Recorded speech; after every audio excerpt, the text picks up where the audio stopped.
حضرات گرامی قدر، آج کا یہ موقر اجلاس جمعیت اہل حدیث ٹرسٹ بھیونڈی کے زیر اہتمام رچایا گیا ہے اور جماعت کے چند نوجوانوں کا اس میں مؤثر رول رہا ہے۔ جمعیت اہل حدیث ٹرسٹ بھیونڈی مہاراشٹر کی ایک فعال، متحرک اور ایکٹیو جماعت ہے۔ تعلیم، دعوت و تبلیغ، رفاہ، امداد، تعمیر مساجد، ان تمام شعبوں میں الحمدللہ جمعیت کے خدمات کا سلسلہ دراز ہے اور تائیدم الحمدللہ ان تمام شعبوں میں جمعیت اہل حدیث سرگرم عمل ہے۔ حضرات گرامی قدر، ماہ رمضان کی آمد ہے، ایمان کی باد بہاری چلنے کو ہے اور اعمال صالحہ کی فصل لہلہانے والی ہے۔ اور ایسے وقت میں جب کہ ہلال رمضان طلوع ہونے والا ہو، ایمان والوں کے دلوں کی کیفیت عجیب و غریب ہوتی ہے۔ وہ رمضان کی عبادتوں کے لیے بڑے پرجوش اور پرعزم ہوتے ہیں، لہذا ضرورت تھی کہ ایک موقع ایسا پیدا کیا جائے جس میں رمضان کے فضائل کو بیان کر کے ایمان والوں کے دلوں کو گرم کیا جائے اور اس عظیم الشان مہینے کے مسائل اور احکام بیان کر کے ان کے لیے اس عظیم الشان مہینے میں جو کچھ بھی دین کے اور اسلام کے تقاضے ہیں اس کی ادائیگی ان کے لیے آسان بنائی جائے۔ جمعیت اہل حدیث نے اس ضرورت کو محسوس کیا اور یہ موقر اجلاس آج جمعیت کے تحریک پر الحمدللہ یقینی بنا۔ محترم سامعین، یہ جمعیت اہل حدیث کا اسٹیج ہے اور یہ اسٹیج منہج صحابہ کا امین ہے، کتاب و سنت کا نقیب ہے۔ اس اسٹیج کی خصوصیت یہ ہے کہ یہاں سے صرف اللہ و رسول کی بات عوام الناس کے قلوب و اذہان تک پہنچائی جاتی ہے۔ آپ کو یہاں سیاست کے گلیاروں کی باتیں سننے کو نہیں ملیں گی، آپ کو یہاں ضیاف اور موضوعات کا چلن بھی دکھائی نہیں دے گا اور قصے اور من گھڑت واقعات کے ذریعے ایمان والوں کے ایمان کو اپیل کرنے کا ہنر بھی آپ کو یہاں دیکھنے کو نہیں ملے گا۔ یہ وہ اسٹیج ہے جہاں سے کتاب و سنت کے پیغام کو مستند حوالوں سے مزین کر کے عوام الناس تک پہنچایا جاتا ہے اور انشاءاللہ الرحمن یہی چیز آپ کو یہاں دیکھنے کو ملے گی۔ محترم سامعین، ہماری آپ سے گزارش یہ ہے کہ آپ نے اس عظیم الشان اجلاس کے لیے اپنا جو وقت مختص کیا ہے اس میں آپ اپنی توجہ، اپنا التفات، اپنا وقت، اپنا میلان اس اسٹیج کو دیں۔ یہ اسٹیج انشاءاللہ الرحمن آپ کو دولت ایمان سے مالا مال کرے گا، آپ کے دامن مراد کو یہ گراں قدر نصیحتوں سے بھر دے گا۔ حضرات گرامی قدر، میں زیادہ وقت تمہید میں اس اجلاس کا نہیں لینا چاہتا، بلکہ میری کوشش یہ ہوگی کہ ہمارے فاضل مقرر زیادہ سے زیادہ وقتوں میں ہم کو اپنے علم و مطالعہ سے مستفید کریں۔ میں بلا تاخیر اپنے مہمان فاضل مقرر فضلۃ الشیخ ابو زید ضمیر حفظہ اللہ جو پونے سے چل کر سفر کی صعوبتیں اٹھا کر یہاں ہمارے بیچ تشریف لائے ہیں، میں ان سے باادب گزارش کروں گا کہ آپ تشریف لائیں۔ آپ ایک بلند پایہ اور وسیع المطالعہ مقرر ہیں اور ہم میں بہت سے لوگ ہیں جنہوں نے اس سے پہلے آپ کو بالمشافہ سنا ہے، لیکن ان میں کثیر تعداد ایسے لوگوں کی ہوگی جو آپ کے دروس اور بیانات کی سیریز سے متعارف ہیں۔ میں شیخ سے گزارش کروں گا کہ آپ تشریف لائیں اور رمضان کے فضائل و مسائل اس موضوع پر اپنے علم و مطالعہ سے سامعین کو شاد کام کریں۔ شیخ ابو زید ضمیر حفظہ اللہ۔ ان الحمد للہ نحمده ونستعینه ونستغفره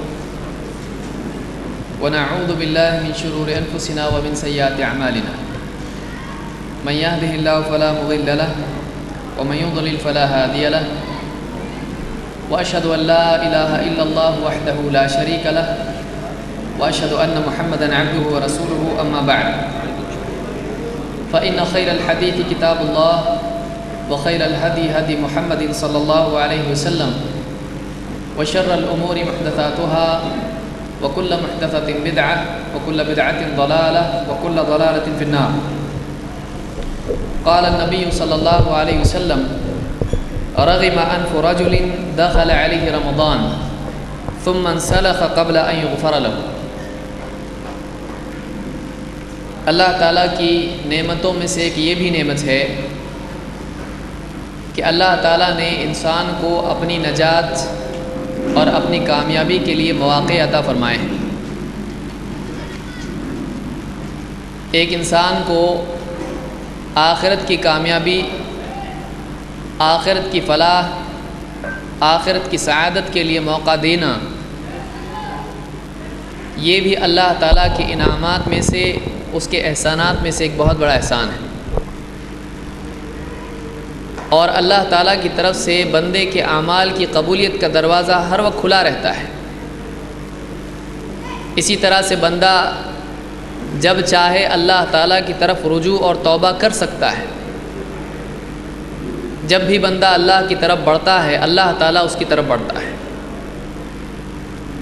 لیکن کچھ اوقات اللہ تعالیٰ نے بندے کے لیے خاص ایسے رکھے ہیں کہ جس میں اللہ تعالیٰ کی طرف سے قبولیت اور بندے کے لیے توفیق بڑھ جاتی ہے. اس کے لیے اللہ کا قرب حاصل کرنا اور آسان کر دیا جاتا ہے. اس کی تھوڑی سی کوشش اس کے لیے زیادہ فائدہ مند ثابت ہوتی ہے. اس کے اعمال پر اللہ کی طرف سے ثواب اور اللہ تعالیٰ کی طرف سے قبولیت بڑھ جاتی ہے. انہی اوقات میں سے، انہی مواسم میں سے ایک رمضان کا مہینہ بھی ہے. اس مہینے کو اللہ کے نبی صلی اللہ علیہ وسلم نے شہر الصبر کہا ہے. یہ صبر کا مہینہ ہے اس اعتبار سے کہ اس مہینے میں بندے کو اس خصوصی صفت کی تربیت دی جاتی ہے جو آخرت میں جنت میں داخلے کے لیے ایک لازمی شرط ہے. جزاء بما صبرتم فنعم عقبی الدار. فرشتے جنتیوں کو جب خوشخبری دیں گے جنت میں جانے کے بعد تو ان سے کہیں گے جزاء بما صبرتم، یہ جو جنت ہے یہ بدلہ ہے تمہارے صبر کا. فنعم عقبی الدار، تو بعد میں ملنے والا گھر، آخرت کا گھر کتنا عمدہ ہے. تو گویا کہ مومن کی پوری زندگی صبر والی زندگی ہے، اور اس صبر کا بدلہ مومن کو، مسلمان کو آخرت میں جنت کی صورت میں ملنے والا ہے. لیکن یہ صبر کوئی آسان چیز نہیں ہے.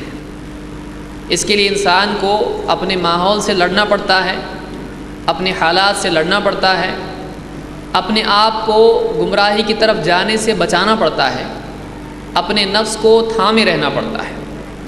اور انسان کے لیے ایک بہت مشکل چیز ہے کہ وہ اپنے نفس کو صراط مستقیم پر جمنے کے لیے پابند بنائے.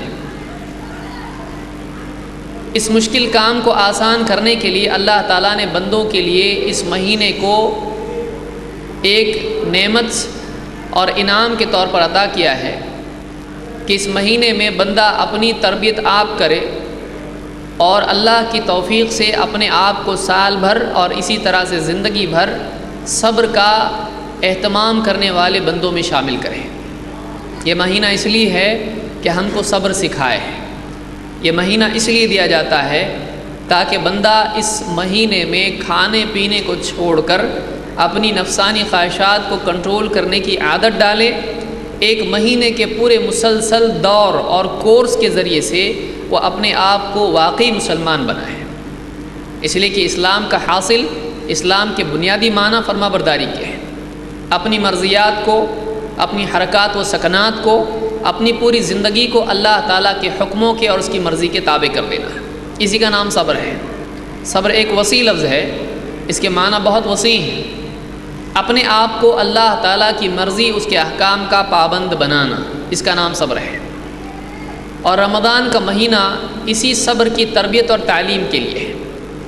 دیکھیے، جاننا ایک اور چیز ہوتا ہے، ماننا اور چیز ہوتا ہے، اور اپنے آپ کو اس علم کے تابع کرنا ایک اور چیز ہوتا ہے. بہت سے لوگ صبر جانتے ہیں، صبر کس کو کہتے ہیں، لیکن اس کو مانتے نہیں ہیں. بہت سارے لوگ ہیں جو اس بات کو تسلیم کرتے ہیں کہ صبر آخرت کی نجات کے لیے ضروری ہے، اور چاہتے ہیں کہ صبر کریں، چاہتے ہیں کہ اللہ کے دین پر جمیں، چاہتے ہیں کہ اپنی خواہشات کو شریعت کے تابع کریں، لیکن ان کی چاہت ان کے لیے جو چیز مطلوب ہے اس کو دلانے والی ثابت نہیں ہوتی ہے۔ وہ چاہنے کے باوجود اللہ کے حکموں کو پورا نہیں کر پاتے ہیں۔ وہ چاہتے ہیں کہ شریعت کی پابندیوں میں جئیں، لیکن بار بار ان سے گناہ ہو جاتا ہے۔ وہ چاہتے ہیں کہ آزاد زندگی نہ گزاریں، اللہ کے پابند بن کر رہیں، لیکن وہ کوشش کے باوجود ایسا نہیں کر پاتے ہیں۔ وہ اپنے آپ کو اللہ کا فرما بردار بندہ نہیں بنا پاتے ہیں۔ کتنے لوگ ہیں جو بار بار توبہ کرتے ہیں، بار بار گناہ کرتے ہیں۔ وہ اپنے اندر وہ کیپیسٹی نہیں پاتے ہیں کہ اپنے آپ کو گناہوں سے روکیں، اللہ کے حکموں پر اپنے آپ کو ڈالیں۔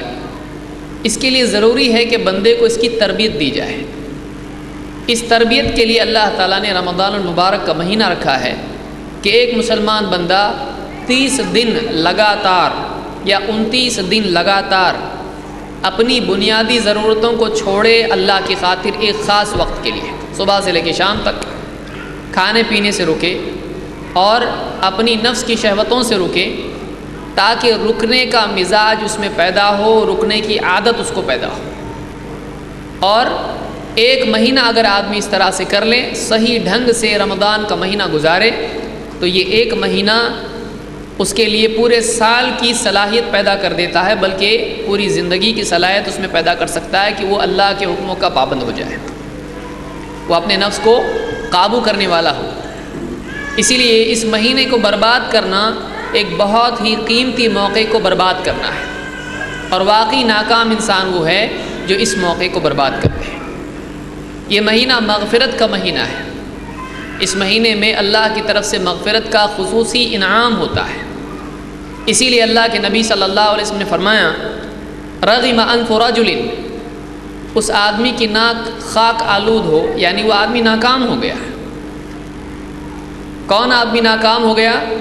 دخل علیہ رمضان ثم انسلخ قبل ان یغفر له، کہ اس پر رمضان کا مہینہ آیا، لیکن رمضان کا مہینہ یوں ہی نکل گیا اور اس کی مغفرت اس کے باوجود نہیں ہو پائی۔ رمضان کا مہینہ آیا اور گیا، لیکن اس کے باوجود وہ اپنی مغفرت نہیں کروا سکا۔ اس کے لیے مغفرت کا دروازہ کھلا تھا، اس کے لیے اعمال و توبہ کے ذریعے سے، اپنی اصلاح کے ذریعے سے، اللہ کے آگے گڑ گڑانے کے ذریعے سے وہ اپنی مغفرت کروا سکتا تھا۔ اس کے پاس مغفرت کے حصول کا دروازہ کھلا ہوا تھا، لیکن لاپرواہی کی وجہ سے اور اپنی خواہشات میں، لذتوں میں، راحتوں میں، آسائشوں میں، آسانیوں میں پڑا رہا، اور رمضان کا مہینہ ایک ایک کر کے ایک ایک دن گزر گیا اور اس نے اپنی مغفرت نہیں کرائی، اللہ کے ہاں وہ مقبول بندہ نہیں بنا۔ تو ایسا آدمی ناکام ہے۔ آپ خود جانتے ہیں اور ہر آدمی اپنے اندر یہ بات محسوس کرتا ہے کہ ہر سال رمضان کا مہینہ آتا ہے، آدمی رمضان سے پہلے کافی پلاننگ پروگرامنگ کرتا ہے، رمضان کے پہلے کچھ دنوں میں جوش جذبہ ہوتا ہے، لیکن یہ جذبہ دھیرے دھیرے کم ہو جاتا ہے۔ مسجدیں ابتدائی دنوں میں بھری ہوئی ہوتی ہیں، ایک جوش سب میں ہوتا ہے، لیکن دھیرے دھیرے ایک ایک سب کم ہوتی چلی جاتی ہے۔ پھر وہی جو ہمیشہ کے ریگولر نمازی ہیں وہی نمازی رہ جاتے ہیں۔ تراویح میں فرائض سے زیادہ عوام جمع ہو جاتی ہے، لیکن پھر دھیرے دھیرے یہ مجمع نہ جانے کہاں کھو جاتا ہے، غائب ہو جاتا ہے، اور پھر آخری دنوں میں کچھ لوگ کچھ خاص راتوں میں بڑھ جاتے ہیں، اور ایک ایک کر کے یہ دن نکل جاتے ہیں، عید آتی ہے اور سب کچھ موسم پھر سے ماحول ویسا ہو جاتا ہے جیسا رمضان سے پہلے تھا۔ پھر دو آدمی بیٹھ کے بولتے ہیں کہ رمضان کا مہینہ کتنا جلدی آیا، جلدی نکل گیا، اور اپنے کیے پر، اپنے کھونے پر، اپنی بے عملی پر، اپنی لاپرواہی پر افسوس کرتے ہیں۔ افسوس کرنے سے ایک انسان کی کھوئی ہوئی نعمت اس کو واپس نہیں ملتی ہے۔ ایک آدمی گاڑی آئے پلیٹ فارم پہ اور اس کو پکڑنے کے لیے دوڑے نہیں، جلدی نہیں کرے، اور گاڑی نکل جائے، ٹرین نکل جائے، اور آدمی پچھتائے، تو اس کے پچھتانے سے ٹرین واپس الٹی پیچھے نہیں آئے گی، اس کی ٹرین چلی گئی ہے۔ تو افسوس اور پچھتانا انسان کے لیے سبق بن سکتا ہے لیکن موقع گیا ہوا واپس نہیں آتا ہے۔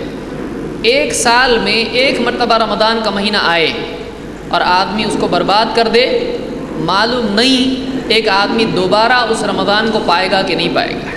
کتنے لوگ ہیں جو پچھلے رمضان میں تھے لیکن آج وہ نہیں ہیں، کتنے لوگ ہیں جو پچھلے رمضان میں تھے، انہوں نے نمازیں پڑھی، دعائیں کی، عبادات کی، سب کچھ کیا، آج وہ نہیں ہیں۔ کتنے لوگ ہیں جنہوں نے پچھلے سال رمضان کو برباد کیا تھا اور لوگوں کے سمجھانے پر یا خود احساس پیدا ہونے کے بعد انہوں نے کہا تھا کہ آئندہ اگلے سال انشاءاللہ رمضان اچھے سے گزاریں گے، لیکن آج وہ لوگ نہیں ہیں۔ ایک آدمی نہیں جانتا ہے اس کی موت کب آنے والی ہے۔ رمضان کا مہینہ ہم کو یہ بات یاد دلاتا ہے کہ ایک آدمی آج دنیا میں ہے، اس کو زندگی ملی ہوئی ہے، اس کو وقت ملا ہے توبہ کے لیے، عمل کے لیے، نجات کے لیے، کامیابی کے لیے، لیکن آدمی کا ایک ایک دن نکل جاتا ہے اور زندگی ختم ہو جاتی ہے۔ رمضان کا مہینہ یہی سبق اور یہی بات ہم کو یاد دلاتا ہے کہ رمضان میں ایک ایک دن کر کے نکلتے چلے جاتے ہیں، 30-29 دن ختم ہو جاتے ہیں، آدمی دن گنتا رہ جاتا ہے، ابتدا میں 1 2 3 گنتا ہے اور پھر آخری دنوں میں 3 2 1 الٹا گنتا ہے۔ لوگ کیسا گنتے ہیں؟ شروعات میں کہتے ہیں 1 روزہ ہو گیا، 2 ہو گیا، 3 ہو گیا، لیکن پھر ایک وقت آتا ہے کہ لوگ کہتے ہیں 3 روزے رہ گئے، 2 روزے رہ گئے، 1 روزہ رہ گیا۔ ہم گنتی گننے میں اپنے رمضان کو برباد کر دیتے ہیں۔ واقعی سمجھدار انسان وہ ہے کہ رمضان کا مہینہ پائے اور اس مہینے کے بارے میں حساس ہو، سمجھداری کے ساتھ اس مہینے کو اپنی نجات کے لیے استعمال کرے، اس کے ایک ایک لمحے کو قیمتی سمجھے اور ایسا سمجھ کے چلے کہ بہت ممکن ہے اگلا رمضان ہم نہ ہوں، بہت ممکن ہے ایک آدمی اگلے رمضان میں موجود نہ ہو۔ آپ بتائیے جو آج نہیں ہیں، جو پچھلے رمضان میں تھے، کیا ان کو معلوم تھا آج وہ مرنے والے ہیں؟ ان کو نہیں معلوم تھا، وہ یہی سوچتے رہے کہ اگلا رمضان اچھے سے گزاریں گے، لیکن آج وہ دنیا سے جا چکے ہیں۔ ہم لوگ ان کی نمازیں پڑھ چکے ہیں، دنیا بھر میں کتنے مسلمان دنیا سے جا چکے ہیں۔ ہم نہیں جانتے کہ اس رمضان میں بھی ہم رہ پائیں گے کہ نہیں، ہم نہیں جانتے کہ یہ رمضان چلا جائے اگلے رمضان میں ہم رہیں گے کہ نہیں رہیں گے۔ ایک آدمی مستقبل کی خواہشات اور مستقبل کے خوابوں میں جینے کی بجائے آج کے موقع کو صحیح استعمال کرے، وہ آدمی عقل مند ہے۔ عقل مند وہ نہیں ہے جو تمناؤں کو دین سمجھ لے، عقل مند وہ ہے جو آج کے موقع کو استعمال کر کے اپنے دین کی، اپنی آخرت کی اصلاح کر لے۔ سمجھدار آدمی وہ ہے۔ یہی بات اللہ کے نبی صلی اللہ علیہ وسلم نے اس حدیث میں بتلائی ہے اور تنبیہ کیا، آپ نے فرمایا وہ آدمی ناکام و نامراد ہو گیا جس پر رمضان کا مہینہ آیا، پھر وہ رمضان کا مہینہ پورا کا پورا نکل گیا، لیکن پورا مہینہ پانے کے بعد بھی اس نے ایسا کچھ نہیں کیا کہ اس کی مغفرت ہو جائے۔ بتائیے اتنا بڑا موقع انسان کو ملے اور وہ کھیل تماشے میں، کھانے پینے میں، لباس کے چکر میں، جوتے ٹوپی میں اپنا رمضان برباد کر دے۔ اس آدمی سے زیادہ ناسمجھ کون ہو سکتا ہے؟ سمجھدار آدمی وہ ہے جو اپنے ہر لمحے کو اللہ کی عبادت، اللہ کی اطاعت، اللہ کی رضا اور آخرت کی نجات کے لیے استعمال کرے۔ تو خلاصہ کلام یہ کہ یہ مہینہ چلا جائے گا جیسا کہ آنے والا ہے، اور اسی طرح سے زندگی بھی گزر جائے گی۔ آج ہم ہیں، کل نہیں رہیں گے، لیکن آج جو ہم کو ملا ہے اس کو صحیح استعمال کرنا، یہی ہمارے لیے سب سے بڑا سبق ہے۔ رمضان کا مہینہ زندگی کے ختم ہونے کو یاد دلاتا ہے کہ دیکھو آیا مہینہ گیا ختم، ایسی زندگی آج ہے کل ختم ہو جائے گی۔ آئیے دیکھتے ہیں رمضان کے فضائل کیا ہیں۔ ہمارے پاس بہت کم وقت ہے، اس میں کچھ باتیں رمضان کے فضائل سے متعلق ہم دیکھیں گے۔ فضائل اور مسائل لینا ایک بہت لمبا وقت اس کے لیے درکار ہے۔ رمضان کے مسائل بارہا آپ سنتے رہتے ہیں، علماء نے کتابیں بھی اس پہ لکھی ہیں، اور آدمی بعد میں فرصت کے اوقات میں ان مسائل کی تفصیل معلوم کر سکتا ہے، لیکن مسائل کی ضرورت اس کو پڑتی ہے جس میں واقعی عمل کرنے کا جذبہ موجود ہو۔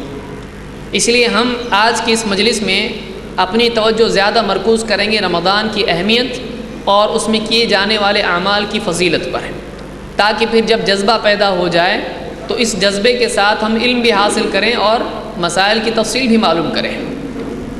آئیے دیکھتے ہیں رمضان اور اس میں کیے جانے والے اعمال کی کیا فضیلت ہے۔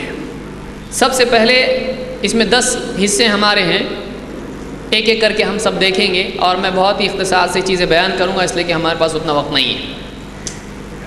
رمضان کے مہینے کی فضیلت کیا ہے؟ نمبر 1، رمضان کے مہینے کی کیا فضیلت ہے؟ سب سے پہلی بات تو یہ کہ اللہ کے نبی صلی اللہ علیہ وسلم نے اس مہینے کو مبارک مہینہ کہا ہے۔ مبارک اس کو کہتے ہیں جس میں برکت ہو، جو برکت والا ہو۔ اس مہینے میں برکت ہے، خاص طور سے اس مہینے کو برکت والا مہینہ کہا گیا ہے۔ کسی اور مہینے کو برکت والا مہینہ کسی حدیث وغیرہ میں ہم نے نہیں پڑھا۔ اللہ کے نبی صلی اللہ علیہ وسلم فرماتے ہیں اتاکم رمضان شہر مبارک، تمہارے پاس رمضان کا مہینہ آیا ہے جو کہ ایک بڑا مبارک مہینہ ہے، برکتوں والا مہینہ ہے۔ تو یہ برکتوں والا مہینہ ہے جس کو خود اللہ کے نبی صلی اللہ علیہ وسلم نے مبارک مہینہ کہا۔ آپ دیکھیں اعمال کے اعتبار سے اس مہینے میں برکت ہو جاتی ہے، اور آپ خود دیکھتے ہیں مسلمانوں کی گنتی کے اعتبار سے بھی مسجدوں میں برکت ہو جاتی ہے۔ تو ہر اعتبار سے اس میں خیر کی برکت ہوتی ہے، زیادتی ہوتی ہے۔ اس حدیث کو امام احمد، نسائی اور امام البیہقی نے شعب الایمان میں ذکر کیا، اور یہ حدیث صحیح ہے۔ اسی طرح سے یہ وہ مہینہ ہے جس کو اللہ تعالیٰ نے قرآن کریم کے نزول کے لیے، قرآن نازل کرنے کے لیے چنا۔ سارے سال کے مہینوں میں سے اگر اللہ تعالیٰ نے قرآن نازل کرنے کے لیے کسی مہینے کو چنا تو یہی مبارک مہینہ ہے۔ ایک برکتوں والی کتاب ایک برکت والے مہینے میں اللہ نے نازل کی ہے۔ اللہ تعالیٰ قرآن کریم میں فرماتا ہے شہر رمضان الذی انزل فیہ القرآن، رمضان وہ مہینہ ہے جس میں قرآن نازل کیا گیا، ھدی للناس، جو لوگوں کے لیے ہدایت ہے۔ یہ قرآن لوگوں کے لیے ہدایت ہے۔ وبینات من الہدی والفرقان، اور اس قرآن میں ہدایت اور حق و باطل میں تمیز کی دلیلیں ہیں۔ اس میں ہدایت کی بھی دلیلیں ہیں، واقعی یہ راستہ، یہ قرآن ہدایت والا ہے، اس کی دلیلیں اس قرآن میں خود موجود ہیں، اور اسی طرح سے حق اور باطل میں تمیز کرنے کے اعتبار سے دلیلیں بھی قرآن کریم میں خود موجود ہیں۔ تو اللہ تعالیٰ نے قرآن کریم کے نزول کے لیے، انزال کے لیے رمضان کا مہینہ چنا، جو خود اس مہینے کی عظمت کی کافی دلیل ہے۔ اسی طرح سے رمضان کا مہینہ مسلمانوں کے لیے گناہوں کے کفارہ اور ان کی معافی کا مہینہ ہے۔ اللہ کے نبی صلی اللہ علیہ وسلم فرماتے ہیں الصلوات الخمس، 5 نمازیں، والجمعۃ الی الجمعہ، اور ایک جمعہ دوسرے جمعہ تک، ورمضان الی رمضان، اور ایک رمضان دوسرے رمضان تک، مکفرات ما بینہن اذا اجتنب الکبائر، 5 نمازیں اور ایک جمعہ دوسرے جمعہ تک اور ایک رمضان دوسرے رمضان تک گناہوں کے لیے مٹانے والا ہے، ان کے لیے کفارہ ہے، ان کی معافی اور مٹانے کا ذریعہ ہے۔ کب؟ جب آدمی کبیرہ گناہوں سے بچتا رہے۔ تو معلوم ہوا کہ جو کچھ غلطیاں، بھول چوک اور جو بھی اعمال کی کوتاہیاں، جو بھی لاپرواہی ہم سے ہوتی ہے اور چھوٹی چھوٹی غلطیاں جو ہم سے ہوتی رہتی ہیں، رمضان کا مہینہ ایک رمضان سے دوسرے رمضان تک ان سب گناہوں کی بخشش کا ذریعہ ہے۔ رمضان کا مہینہ گناہوں کے کفارے کا مہینہ ہے، اس کو ضائع نہیں کرنا چاہیے۔ اس حدیث کو امام مسلم نے روایت کیا ہے، اور آپ دیکھیں گے کہ بہت سارے لوگ ہیں جن کے لیے رمضان کا مہینہ کفارے کا مہینہ نہیں بنتا ہے، بلکہ مزید ناشکری کا مہینہ بنتا ہے۔ وہ شکر کی بجائے کفران نعمت کا مہینہ بن جاتا ہے، کہ وہ کھیل تماشے میں، فلموں میں، وقت بربادی میں اور اسی طرح سے غلط کاموں میں اپنے رمضان کو برباد کرتے ہیں۔ کتنے افسوس کی بات ہوگی کہ ایسا وقت اللہ کی طرف سے بندے کو دیا جائے جس میں اس کی مغفرت ہو سکتی تھی، لیکن وہ مغفرت کی بجائے گناہوں میں اس مہینے کو برباد کرے۔ ایسا مہینہ، ایسا وقت جو مغفرت اور نجات کے لیے دیا گیا ہو، اس کو اپنی بربادی اور مزید گناہوں میں استعمال کیا جائے، اس سے بڑی ناقدری اس مہینے کی کیا ہو سکتی ہے۔ رمضان کے فضائل میں سے یہ بھی ہے کہ اس مہینے میں سرکش شیاطین قید کر دیے جاتے ہیں۔ سارے شیاطین تو نہیں، لیکن جو سرکش شیاطین ہوتے ہیں، بہت ہی برے قسم کے شیاطین ہوتے ہیں، ایسے شیاطین قید کر دیے جاتے ہیں۔ اللہ کے نبی صلی اللہ علیہ وسلم ایک حدیث میں فرماتے ہیں اذا کان اول لیلۃ من رمضان، جب رمضان کی پہلی رات ہوتی ہے، صفدت الشیاطین مردۃ الجن، اس رات میں، اس مہینے میں شیاطین اور ان میں سے مردۃ الجن، سرکش جنات قید کر دیے جاتے ہیں، زنجیروں میں جکڑ دیے جاتے ہیں۔ وَأُغْلِقَتْ أَبْوَابُ النَّارِ فَلَمْ يُفْتَحْ مِنْهَا بَابٌ، جہنم کے دروازے بند کر دیے جاتے ہیں اور ایک بھی دروازہ اس کا کھلا نہیں رکھا جاتا ہے۔ وَفُتِحَتْ أَبْوَابُ الْجِنَانِ فَلَمْ يُغْلَقْ مِنْهَا بَابٌ، اور جنت کے دروازے کھول دیے جاتے ہیں اور جنت کا ایک بھی دروازہ بند نہیں رکھا جاتا ہے۔ وَنَادَى مُنَادٍ، اور پکارنے والا اللہ کی طرف سے پکار لگاتا ہے، یا باغی الخیر اقبل ویا باغی الشر اقصر، اے خیر کے چاہنے والے آگے بڑھ، اے خیر کی طلب رکھنے والے، اے بھلائی چاہنے والے آگے بڑھ، ویا باغی الشر اقصر، اے برائی کا ارادہ رکھنے والے رک جا، برائی کا ارادہ رکھنے والے، گناہوں کا ارادہ کرنے والے باز آ جا، اپنی برائیوں کو چھوڑ دے۔ وَلِلَّهِ عُتَقَاءُ مِنَ النَّارِ، آپ فرماتے ہیں وَلِلَّهِ عُتَقَاءُ مِنَ النَّارِ، اللہ تعالیٰ اس رات میں اور آنے والی راتوں میں کئی ایسے لوگ جو جہنمی تھے ان کو جہنم سے آزاد کر دیتا ہے، ان کی نیکیوں کی وجہ سے، ان کی اللہ کی طرف آہوزاری کی وجہ سے، ان کے اللہ کے نزدیک مقبول ثابت ہونے کی وجہ سے، تو اللہ کئی بندوں کو جہنم سے آزادی عطا فرماتا ہے۔ اس حدیث کو امام ترمذی، ابن ماجہ، ابن حبان، حاکم اور بیہقی نے الکبریٰ میں روایت کیا ہے۔ تو اس حدیث سے معلوم ہوتا ہے کہ اللہ تعالیٰ نے اس مہینے کو ایسا بنایا ہے کہ خصوصی دشمن، ان الشیطان لکم عدو فاتخذوہ عدوا، شیطان تمہارا دشمن ہے، تم اس کو اپنا دشمن ہی بنائے رکھو۔ اس مہینے میں بندے کی سعادت کے دروازے کھول دیے جاتے ہیں، اسی اعتبار سے شیطان کے لیے دروازے بند کر دیے جاتے ہیں، شیاطین کو قید کر دیا جاتا ہے۔ تو اللہ کی طرف سے اتنا بڑا انتظام بندے کے لیے اگر ہے تو بندے کے لیے بھی چاہیے کہ وہ اللہ تعالیٰ کی طاعت کا التزام کرے، اللہ کی فرما برداری کا اہتمام کرے۔ یہ کی طرف سے تو اتنے سارے انتظامات ہو لیکن بندہ ناشکری اور ناقدری کر کے اس مہینے کو برباد کر دے، ایسا نہیں ہونا چاہیے۔ اس مہینے کے سلسلے میں سخت بات یہ بھی ہے کہ اللہ کے نبی صلی اللہ علیہ وسلم کی طرف سے ایسے آدمی کی بد دعا پر آمین ہے جو رمضان کو برباد کرے۔ کعب ابن عجرہ رضی اللہ عنہ فرماتے ہیں قال رسول اللہ صلی اللہ علیہ وسلم احضروا المنبر، ممبر کے قریب حاضر ہو جاؤ، ایک مرتبہ آپ نے کہا، سب صحابہ سے کہا ممبر کے قریب آ جاؤ۔ فحضرنا، صحابی کہتے تو ہم ممبر کے پاس آئے۔ فلما ارتقى درجة قال آمین، جب آپ ممبر کے ایک درجے پر، سیڑھی پر آپ نے قدم رکھا، آپ نے آمین کہا۔ فلما ارتقى الدرجة الثانية قال آمین، جب دوسرے درجے پر آپ نے قدم رکھا تو بھی آپ نے آمین کہا۔ فلما ارتقى الدرجة الثالثة قال آمین، جب تیسرے درجے پر آپ نے قدم رکھا آپ نے آمین کہا، 3 مرتبہ آپ نے آمین کہا۔ فلما نزل قلنا یا رسول اللہ لقد سمعنا منك اليوم شيئا ما كنا نسمعه، صحابہ نے کہا اللہ کے رسول آج آپ کی زبان سے ہم نے وہ بات، وہ کلمات سنے، وہ طریقہ دیکھا جو اس سے پہلے کبھی ہم نے سنا نہیں تھا کہ آپ ممبر پر چڑھتے وقت آمین کہیں، ہم نے اس سے پہلے کبھی نہیں سنا ایسا۔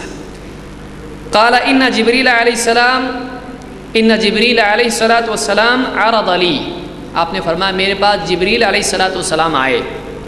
فقال بعدا لمن ادرک رمضان فلم یغفر له، جبریل نے کہا اس آدمی کے لیے دوری ہو، یعنی اللہ کی رحمت سے دور ہو جائے وہ آدمی، بد دعا کر رہے ہیں، وہ آدمی اللہ کی رحمت سے دور ہو جائے جو رمضان کا مہینہ پائے لیکن اس کے باوجود اس کی مغفرت نہ ہو، یعنی وہ ایسا کچھ نہ کرے کہ مغفرت ہو۔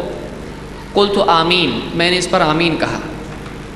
فلما رقیت الثانیہ قال بعدا لمن ذکرت عنده فلم يصلی علیک، جب میں نے دوسری سیڑھی پر قدم رکھا تو جبریل نے کہا دوری ہو اس آدمی کے لیے جس کے سامنے آپ کا نام، آپ کا تذکرہ آئے لیکن وہ آپ پر صلاۃ، درود نہ پڑھے۔ قلت آمین، میں نے اس پر آمین کہا۔ فلما رقیت الثالثہ، جب میں نے تیسری سیڑھی پر، تیسرے درجے پر قدم رکھا، قال بعدا لمن ادرک ابواہ الکبر عنده او احدهما فلم يدخلاه الجنہ، اس آدمی کے لیے دوری ہو، وہ آدمی اللہ کی رحمت سے دور ہو جائے جس کے ماں باپ بڑھاپے کی عمر میں اس کے پاس ہوں، دونوں یا کوئی ایک، لیکن اس کے باوجود وہ اس کو جنت میں داخل نہ کریں، یعنی وہ ان کی خدمت نہ کرے اور ان کو اپنے لیے جنت میں داخل ہونے کا ذریعہ نہ بنائے۔ آپ فرماتے میں نے اس پر بھی آمین کہا۔ ایک روایت میں کہ جبریل نے خود کہا آپ آمین کہیے، اور پھر اس کے بعد اللہ کے نبی صلی اللہ علیہ وسلم نے آمین کہا۔ آپ دیکھیں اللہ کے نبی صلی اللہ علیہ وسلم اور جبریل فرشتوں میں سب کے سردار، اور محمد رسول اللہ صلی اللہ علیہ وسلم انبیاء میں سب کے سردار۔ فرشتوں کے سردار کی دعا ہے رمضان برباد کرنے والا اللہ کی رحمت سے دور ہو جائے، اور انبیاء کے سردار کی آمین اس پر ہے۔ ایسا آدمی کتنا محروم ہے جو اس بد دعا کا حقدار بن جائے۔ بتائیے کتنی سخت بات ہے ایک آدمی کے لیے کہ رمضان کی ناقدری وہ کرے اور اس پر اللہ کے نبی صلی اللہ علیہ وسلم کی بد دعا ہو۔ اس حدیث کو امام الحاکم نے روایت کیا اور یہ حدیث صحیح ہے۔ اسی طرح سے دوسری چیز ہم دیکھیں گے، یہ رمضان کی اہمیت اور اس کی فضیلت ہے۔ روزے کی فضیلت کیا ہے؟ رمضان کا معظم حصہ، دن کا حصہ روزے کی حالت میں کٹتا ہے، لیکن بہت سارے لوگ روزے کو روزی کی فکر میں گزار دیتے ہیں۔ بہت سارے لوگوں کا روزہ کیا ہوتا ہے؟ صبح تو سحری اتنی کر لیتے ہیں کہ دوپہر تک ہضم کرنے میں ہی وقت جاتا ہے، ڈکار لیتے رہتے دن بھر، اللہ حفاظت فرمائے۔ اتنی سحری کر لیتے ہیں کہ پیٹ بھی اس کو برداشت نہیں کر پاتا ہے، اور دوپہر کے بعد سے فکر میں کیا لگے رہتے ہیں، مسجد میں لیٹے رہتے ہیں، شام میں کیا بنانا ہے، کہاں کھانا ہے، کیا کھانا ہے۔ گھروں میں بھی یہی فکر ہوتی ہے کہ آج کیا بنے گا۔ آپ بتائیے بھوکا رہے انسان، پیٹ بھوکا لیکن دل کھانے کی فکر میں، فائدہ کیا ہے؟ دل پورا کا پورا اللہ کی یاد، قرآن کی تلاوت، آخرت کی فکر، اس کی لذت سے ناآشنا ہو کر پورا کا پورا دل کس کی فکر میں لگا رہے؟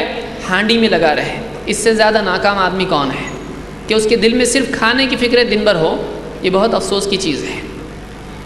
رمضان کا مہینہ ہم اپنے جسم کو بھوک دیں اور اپنی روح کو اللہ کے قرب کی غذا دیں۔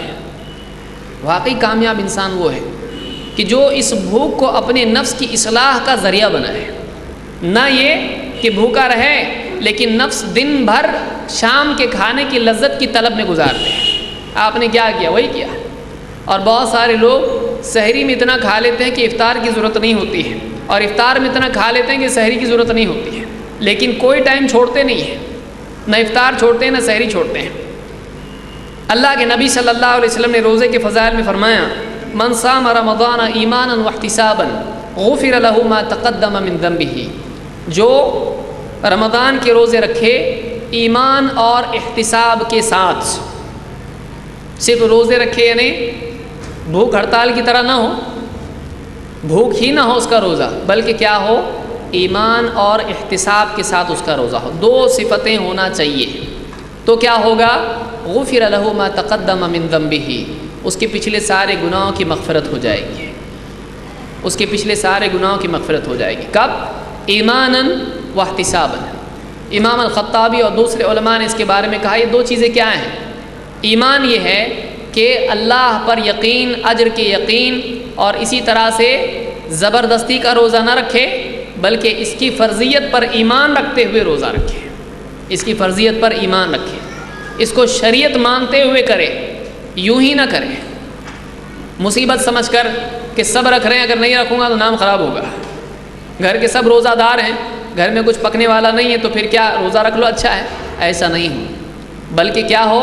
اس کی فرضیت کے اعتقاد کے ساتھ ہو، اللہ کا حکم سمجھ کے اس کو کرے، اللہ کے حکم کی تعمیل میں کرے، اس پر ایمان رکھتے ہوئے کرے، ایمانا واحتسابا، شوق کے ساتھ اور اللہ کے قرب کی طلب کے ساتھ، اور روزے پر اللہ کی طرف سے جو وعدے ہیں، جو اس کی فضیلتیں ہیں کہ روزہ رکھنے پر یہ ملے گا دنیا اور آخرت میں، تو ان فضائل کے حصول کے لیے ان کی طلب اور ان کے شوق میں روزہ رکھیں۔ تو ایمان اور احتساب کے ساتھ میں جو بھی روزہ رکھے گا، اللہ کے نبی صلی اللہ علیہ وسلم فرماتے ہیں اس کے پچھلے سارے گناہوں کی مغفرت ہو جائے گی۔ تو روزہ صوم ہمارے لیے گناہوں کی مغفرت کا ذریعہ ہے، بشرطے کہ وہ ایمان اور احتساب کے ساتھ میں۔ بہت سارے لوگ کہتے ہیں چلو رمضان آ گیا ڈائٹنگ ہو جائے گی، ڈائٹنگ کے لیے رمضان کا روزہ مل گیا، اس کو روزے کا ثواب نہیں ملے گا۔ اگر اس کی نیت ڈائٹنگ ہو تو اس کو ثواب نہیں ملے گا۔ کیوں؟ اس لیے کہ اس نے اللہ کے قرب کی بجائے دنیا اس سے چاہے۔ اس لیے خالص اللہ کے لیے روزہ رکھیں اور اللہ کا حکم سمجھ کے روزہ رکھیں، وہ ساری فضیلتیں بھی ملیں گی اور ڈائٹنگ آٹومیٹک ہو جائے گی۔ لیکن نیت یہ کریں گے تو وہ نہیں ملے گا جو آخرت میں ہے۔ اللہ ہم سب کو نیتوں کی اصلاح کی توفیق عطا فرمائے۔ یہ جو حدیث میں نے بیان کی، امام البخاری مسلم دونوں نے اس کو روایت کیا ہے۔ اسی طرح سے صوم روزہ جہنم سے آزادی کا ذریعہ ہے۔ اللہ کے نبی صلی اللہ علیہ وسلم فرماتے ہیں ان للہ عند کل فطر عتقاء وذلک فی کل لیلہ۔ اللہ کے ہاں ہر دن ایسا ہوتا ہے، یعنی ہر رات میں ایسا ہوتا ہے افطار کے وقت کہ اللہ تعالیٰ بہت سے بندوں کو جہنم سے آزاد کر دیتا ہے۔ ہر دن رمضان میں ایسا ہوتا ہے کہ کئی لوگ ہوتے ہیں جو اپنے گناہوں کی وجہ سے اسی وقت اگر مر جائیں تو جہنمی ہوں گے۔ اللہ کے ہاں وہ اتنے گناہ گار ہوتے ہیں کہ اگر اسی حال میں دنیا سے چلے جائیں جہنمی ہیں، ان کا اعمال نامہ اس حال میں ہے، لیکن ان کے روزے کی وجہ سے اللہ ان کی اس نیکی کو قبول کر لیتا ہے اور اس کے بدلے میں اللہ تعالیٰ ان کو جہنم سے آزاد کر دیتا ہے۔ آپ بتائیے کون سا روزہ ہمارے لیے نجات کا ذریعہ بنے گا؟ ہم نہیں جانتے، اس لیے ایک بھی روزہ نہیں چھوڑنا چاہیے۔ بہت سارے لوگوں کے لیے روزے جو ہیں جیسے باغ میں پھل چنتے ہیں، پھول چنتے ہیں، ویسے روزے چنتے ہیں۔ کوئی کہتا ہے جمعہ کو روزہ رکھیں گے، کوئی کہتا ہے جمعرات کو چھٹی ہے، چلو اس دن لائٹ نہیں ہوتی، کمپنی بھی بند ہے، آج روزہ رکھیں گے، چھٹی والا روزہ۔ بعض جمعہ والا روزہ رکھتے ہیں۔ بعض بڑے لوگ ہوتے ہیں جو بڑے بڑے روزے رکھتے ہیں، 21، 23، 25، 27، 29۔ تو اس طرح سے روزوں میں چننا ہمارے لیے جائز نہیں ہے۔ اگر آدمی صحت مند ہے، مقیم ہے، ایسے آدمی کے لیے روزہ چننا جائز نہیں ہے، اس پر پورے روزے فرض ہیں، اس کو سارے روزے رکھنا چاہیے۔ اس حدیث میں آپ صلی اللہ علیہ وسلم فرماتے ہیں کہ اللہ کے ہاں ہر رات یعنی افطار کے وقت میں بعض بندے ایسی حالت میں پہنچ جاتے ہیں کہ اللہ تعالیٰ ان کے اس حال کو قبول کرتے ہوئے ان کو جہنم سے آزادی عطا فرماتا ہے۔ معلوم نہیں کون سا دن ہمارے لیے جہنم سے نجات کا ہو جائے، اس لیے ہر روزہ رکھنا چاہیے اور صحیح ڈھنگ سے رکھنا چاہیے۔ اس حدیث کو امام ابن ماجہ وغیرہ نے روایت کیا اور یہ حدیث حسن درجے کی ہے۔ اسی طرح سے اللہ کے نبی صلی اللہ علیہ وسلم نے ایک حدیث میں فرمایا کہ روزے کی طرح اور کوئی عمل نہیں ہو سکتا ہے۔ ابو امامہ رضی اللہ عنہ کہتے ہیں آتیت رسول اللہ صلی اللہ علیہ وسلم، میں اللہ کے رسول صلی اللہ علیہ وسلم کے پاس آیا، فقلت مرنی بامر آخذ عنک، اے اللہ کے رسول مجھ کو ایک ایسی چیز کا حکم دیں کہ میں آپ سے اس کو براہ راست اخذ کروں، میں اس کو مضبوطی سے تھامے رہوں۔ ایک بات کام کی ایسی بتا دیجیے، ایک حکم دے دیجیے کہ میں پابندی سے اس کا اہتمام کروں۔ آپ نے فرمایا علیک بالصوم فإنہ لا مثل لہ، آپ نے فرمایا تو روزوں کا اہتمام کر، صوم کا اہتمام کر، اس لیے کہ اس کی طرح کوئی اور عمل نہیں ہے، روزے کی طرح اور کوئی عمل نہیں ہے۔ تو یہ اتنا عمدہ عمل ہے کہ اس کے مشابہ کوئی دوسرا عمل نہیں ہے۔ صلاۃ نماز اس کی اپنی اہمیت ہے اور دوسرے اعمال ان کی اپنی لذت اور اس کا الگ فائدہ ہے، لیکن صوم اس کی اپنی ایک شان ہے جو دوسرے اعمال سے اس کا وہ فائدہ نہیں ہوتا ہے جو صوم میں ہوتا ہے۔ تو روزے کے بارے میں آپ نے فرمایا کہ اس کی طرح کوئی اور عمل نہیں ہے۔ اس کو امام احمد، نسائی، ابن حبان اور حاکم نے روایت کیا اور یہ صحیح حدیث ہے۔ اسی طرح سے دل کی بیماریوں کا علاج روزے میں ہے، صوم میں ہے۔ اللہ کے رسول صلی اللہ علیہ وسلم فرماتے ہیں صوم شہر الصبر، صبر کے مہینے کا روزہ۔ صبر کے مہینہ کون سا ہے؟ رمضان کا مہینہ ہے۔ صبر کے مہینے کے روزے، وثلاثة ایام من کل شہر، اور ہر مہینے کے 3 دن کے روزے، ہر مہینے 3 دن نفل روزے رکھنا، رمضان کے فرض روزے اور ہر مہینے میں 3 نفل روزے رکھنا۔ یذہبن وحر الصدر، آپ فرماتے ہیں کہ سینے کے اندر جو بیماریاں ہیں، جو برائیاں ہیں، کینہ، کپٹ، حسد، وسوسے اور اسی طرح سے ساری برائیاں جو بھی خرابیاں نفس کی ہوتی ہیں ان سب کو مٹا دیتا ہے۔ آپ بتائیے اس سے اچھا اور کیا چاہیے؟ یوم لا ينفع مال ولا بنون الا من اتى اللہ بقلب سلیم، قیامت کے دن نہ مال نفع دے گا نہ اولاد نفع دے گی۔ اس دن اگر فائدہ مند انسان ہوگا، نفع والا کوئی ہوگا تو وہی جو اللہ کے پاس صحیح سالم دل لے کر آئے۔ اپنے دل کی اصلاح بہت ضروری ہے، اپنے سینے کو صاف ستھرا رکھنا ضروری ہے۔ قیامت کے دن یوم تبلی السرائر، چھپے ہوئے بھید کھولے جائیں گے۔ اس دن آدمی کا دل دیکھا جائے گا، واقعی اس نے اپنے دل کو صحیح کر کے آیا کہ نہیں آیا۔ روزہ ایک بہت عمدہ عمل ہے جس کے ذریعے سے آدمی کے قلب کی طہارت ہوتی ہے۔ آدمی نہا دھو کے صاف ہو سکتا ہے، دل کو آپ کس پانی سے صاف کرو گے؟ دل کی صفائی کا ذریعہ روزہ ہے۔ اس لیے آپ نے فرمایا یذہبن وحر الصدر، کہ روزے کے ذریعے سے آدمی کے سینے میں جو گندگی ہے وہ نکل جاتی ہے۔ اس کو امام البزار نے روایت کیا اور یہ حدیث صحیح ہے۔ اسی طرح سے روزہ اخلاص کے ساتھ اگر آدمی رکھے، خالص اللہ کے لیے رکھے، تو پھر اس کی کیا فضیلت ہے؟ آئیے دیکھتے ہیں خود اللہ کے نبی صلی اللہ علیہ وسلم کیا فرماتے ہیں۔ ایک حدیث جو حدیث قدسی بھی ہے اور حدیث نبوی بھی ہے، دونوں چیزیں اس میں جمع ہو جاتی ہیں۔ اللہ کے نبی صلی اللہ علیہ وسلم فرماتے ہیں یقول اللہ عز وجل، اللہ عز وجل فرماتا ہے الصوم لی وانا اجزی بہ، روزہ میرے لیے ہے اور اس کا بدلہ خود میں دوں گا۔ سارے اعمال اللہ کے لیے ہوتے ہیں، اور جو بھی اعمال ہے اللہ کے سوا کوئی اور بدلہ ان کا نہیں دے گا، لیکن نسبت کی وجہ سے کسی عمل کی قیمت بڑھ جاتی ہے۔ اللہ نے روزے کو خاص اپنے ساتھ جوڑا ہے، اور اللہ نے فرمایا الصوم لی وانا اجزی بہ، روزہ خالص میرے لیے ہے۔ آپ دیکھیں ایک آدمی نماز پڑھ رہا ہے، دکھائی دیتا ہے نماز پڑھ رہا ہے، لیکن روزہ رکھا ہوا ہے، لوگوں کے بیچ میں بیٹھا ہوا باتیں کر رہا ہے، کسی کو معلوم نہیں پڑتا ہے روزے دار ہے۔ روزہ اندر ہوتا ہے، آدمی کی نیت میں ہوتا ہے۔ یہ ایسا عمل ہے کہ آدمی صرف نیت کر لے تو ٹوٹ جاتا ہے، اگر دل میں ارادہ کر لے میں نے روزہ توڑ دیا، ٹوٹ جاتا ہے، روزہ ختم۔ لیکن اندر آدمی کا تقویٰ ہوتا ہے، اس کا ایمان ہوتا ہے، اس کا اللہ کا خوف ہوتا ہے کہ وہ اپنے سامنے کھانا دیکھتا ہے، پانی دیکھتا ہے، حلال چیزیں حلال کمائی کی ہے، لیکن اللہ کی خاطر وہ نہیں کھاتا ہے۔ کوئی دیکھ رہا نہیں ہے تب بھی اپنے آپ کو کھانے پینے سے بچائے رکھتا ہے، جبکہ اس کے لیے کھانا پینا حلال تھا، حلال کمائی کا تھا۔ دل تقاضا کر رہا ہے، پیٹ میں تکلیف ہو رہی ہے، حلق سوکھ رہا ہے، لیکن اس کے باوجود وہ کھاتا نہیں پیتا نہیں ہے، بیوی سے دور رہتا ہے۔ تو آپ دیکھیے روزہ اللہ کی خاطر ہوتا ہے، کوئی اور رکاوٹ اس کے لیے نہیں ہے، ہاتھ میں کوئی زنجیریں نہیں ہیں، اس کے منہ پہ کوئی پٹی نہیں لگی ہوئی ہے، لیکن اللہ کی خاطر اللہ کے لیے وہ کھانے پینے سے رک جاتا ہے، حالانکہ اندر بہت قوی تقاضا ہوتا ہے، کام کاج بھاگ دوڑ دھوپ چھاؤں، اس سب کے باوجود آدمی اپنے آپ کو کھانے پینے سے روکتا ہے۔ کس کے لیے روکتا ہے؟ اللہ کی خاطر روکتا ہے، چاہے وہ کھلے حال میں ہو یا چھپے حال میں ہو۔ اس میں اخلاص کی شان پائی جاتی ہے، اسی لیے اللہ تعالیٰ نے روزے کی نسبت خالص اپنے ساتھ کی ہے۔ اللہ تعالیٰ فرماتا ہے الصوم لی، روزہ میرے لیے ہے، وانا اجزی بہ، اور اس کا بدلہ میں ہی عطا کروں گا۔ یدع شہوتہ واکلہ وشربہ من اجلی، بندہ میری خاطر اپنی شہوت چھوڑ دیتا ہے اور اپنا کھانا اپنا پینا چھوڑ دیتا ہے۔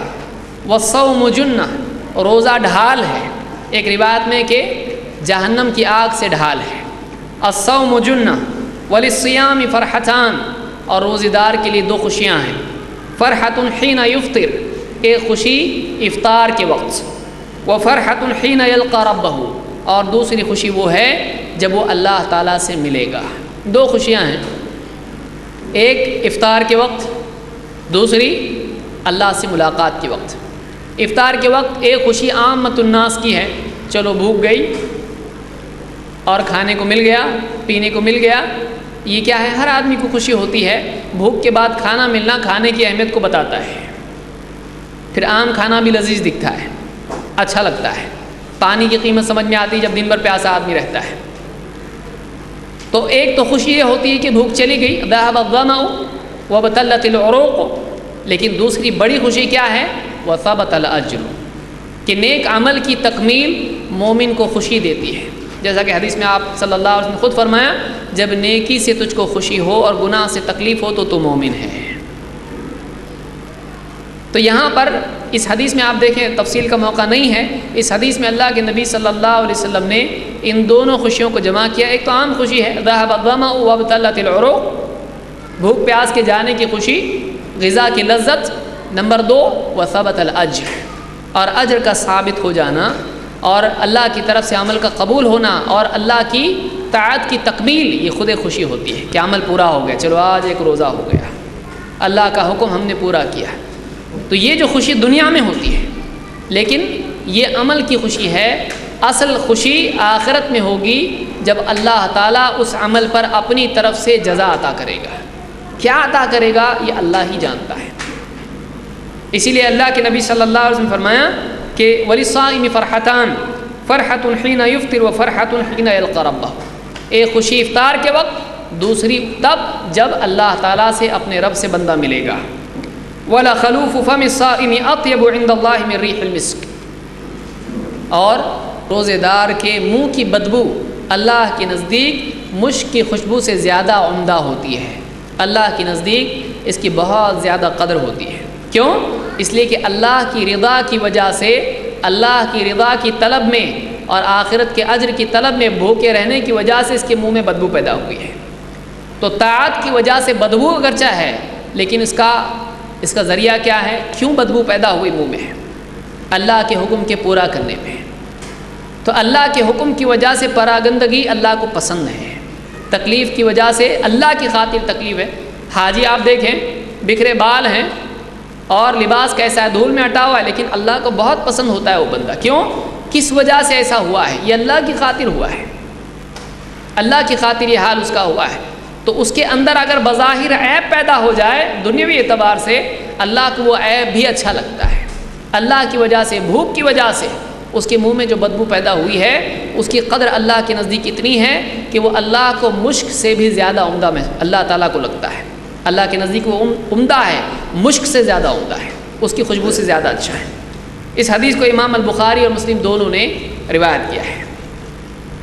اسی طرح سے جنتی جب جنت میں جائیں گے تو ایک خاص دروازہ جنت میں جس سے صرف روزے دار داخل ہوں گے. وہ لوگ جن کی زندگی میں نمایاں عمل روزہ تھا، وہ فرائض کے ساتھ ساتھ نفل روزوں کا اہتمام کرتے تھے اور فرض روزوں کو عمدہ ترین طریقے سے ادا کرتے تھے. اللہ کے نبی صلی اللہ علیہ وسلم فرماتے ہیں ان فی الجنت بابا یقال له الریان، جنت میں ایک دروازہ ہے جس کا نام الریان ہے. یدخل منه الصائمون یوم القیامہ، قیامت کے دن روزے دار اس دروازے سے داخل ہوں گے. یہاں اسی لیے علماء نے کہا ان فی الجنہ ہے، ان للجنہ نہیں ہے. جنت میں ایک دروازہ ہے. یدخل منه الصائمون یوم القیامہ، قیامت کے دن روزے دار اس دروازے سے داخل ہوں گے. لا يدخل منه احد غیرهم، ان کے سوا اس دروازے سے کوئی اور داخل نہیں ہوگا.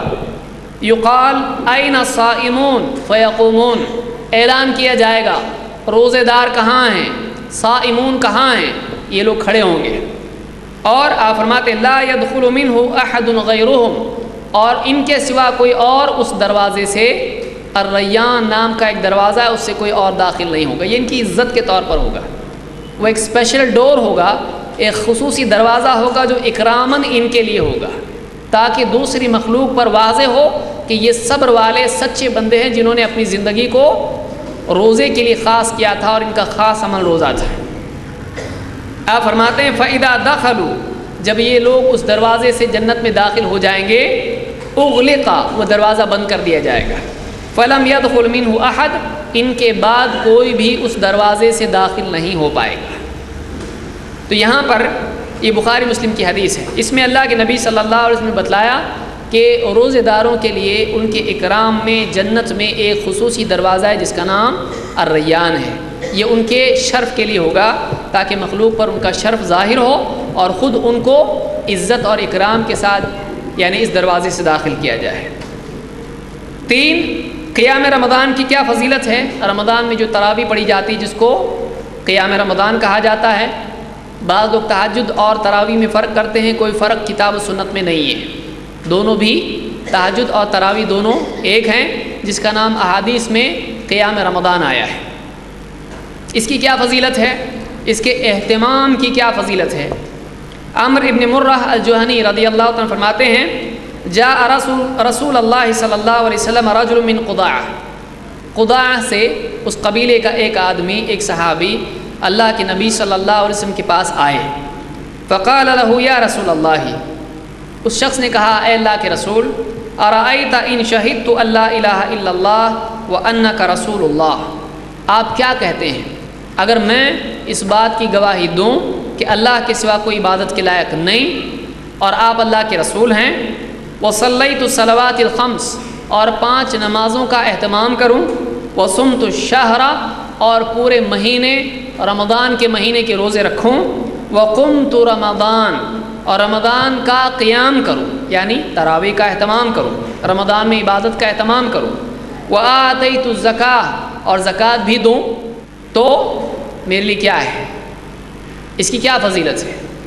آپ نے جواب دیا فقال النبی صلی اللہ علیہ وسلم من مات علی ھذا کان من الصدیقین والشہداء، جو آدمی ان اعمال پر مرے، انہی اعمال کے اہتمام کے ساتھ دنیا سے جائے، وہ آدمی قیامت کے دن صدیقین اور شہداء میں سے ہوگا. اللہ کے نزدیک اس کا مرتبہ صدیقین اور شہداء کی طرح ہوگا، انہی میں سے اس کو اٹھایا جائے گا. اتنی بڑی فضیلت ہے ان اعمال کی، اور جن میں سے ایک عمل کیا ہے؟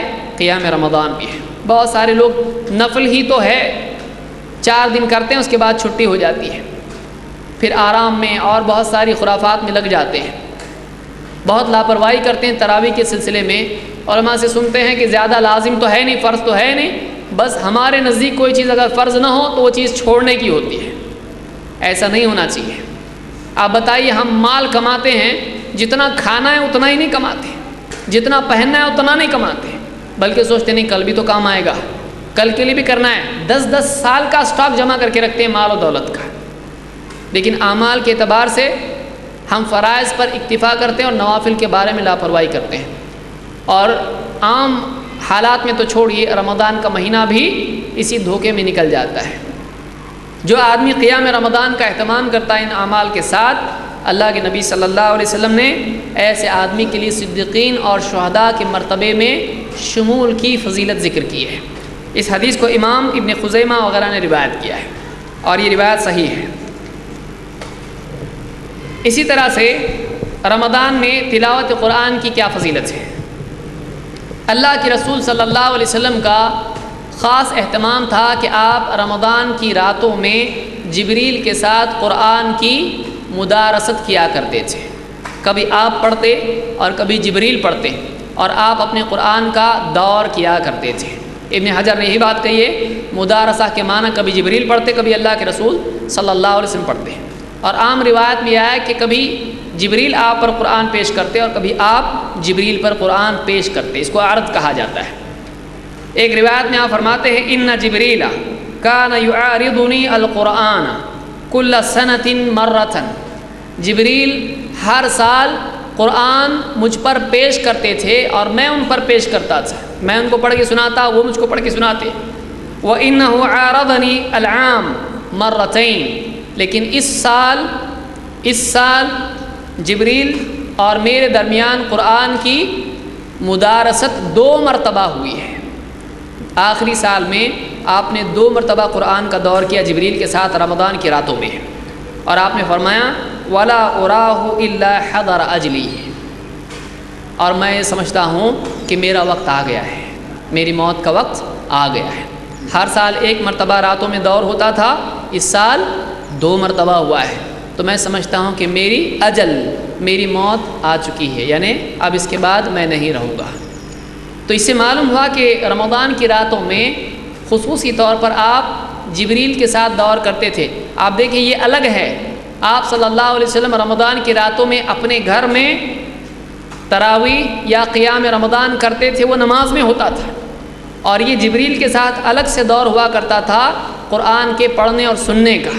تو رمضان میں خصوصی طور پر قرآن مکمل کرنا جتنا بھی ہے اللہ کے نبی صلی اللہ علیہ وسلم کا طریقہ تھا.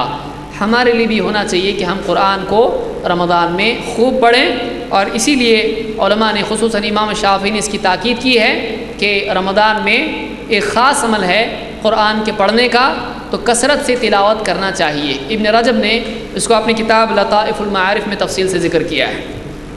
ہمارے پاس وقت نہیں کہ تفصیل سے ہر قول کو ہم دیکھیں۔ قرآن قیامت کے دن روزے کے ساتھ ساتھ بندے کے لیے سفارشی بنے گا، اور رمضان میں آپ جیسا کہ جانتے ہیں دن کی عبادت روزہ ہے اور رات کی عبادت قرآن کا پڑھنا اور سننا ہے، جس کو ہم تراویح کہتے ہیں۔ اسی کے ساتھ الگ سے قرات اور تلاوت بھی ہو سکتی ہے۔ اللہ کے رسول صلی اللہ علیہ وسلم فرماتے ہیں الصیام والقرآن یشفعان للعبد یوم القیامہ، قیامت کے دن روزہ اور قرآن بندے کے لیے سفارش کریں گے، دونوں عمل قرآن اور روزہ دونوں بندے کے لیے سفارش کریں گے۔ یقول الصیام ای رب، روزہ کہے گا اے میرے رب، انی منعتہ الطعام والشہوات بالنہار فشفعنی فیہ، میری وجہ سے بندہ دن میں کھانے اور اپنی چاہتوں اور شہوتوں سے رکا رہا، اے اللہ میری سفارش اس بندے کے حق میں قبول کر۔ روزہ خود بندے کی روزے دار کی سفارش کرے گا۔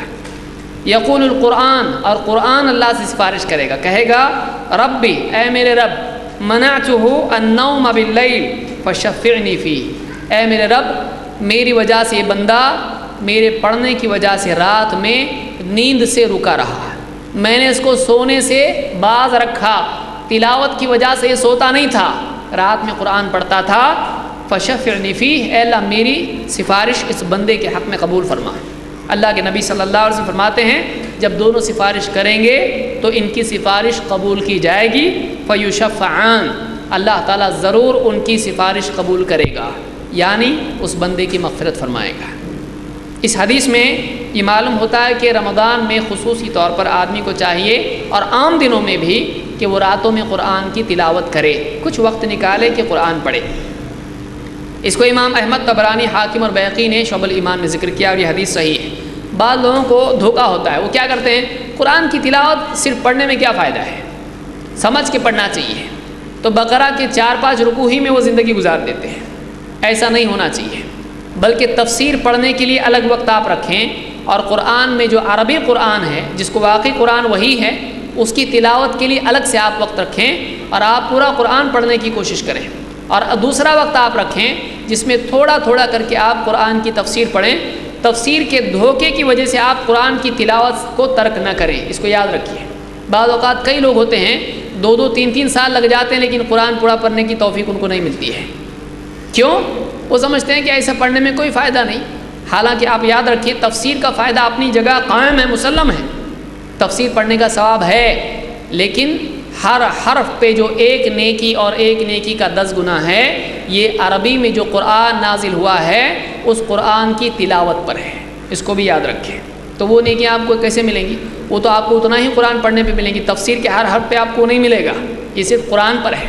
یہ حدیث پر فضیلت نہیں ہے تو تفسیر پہ کہاں سے ملے گی؟ یہ صرف قرآن کی تلاوت پر فضیلت ہے۔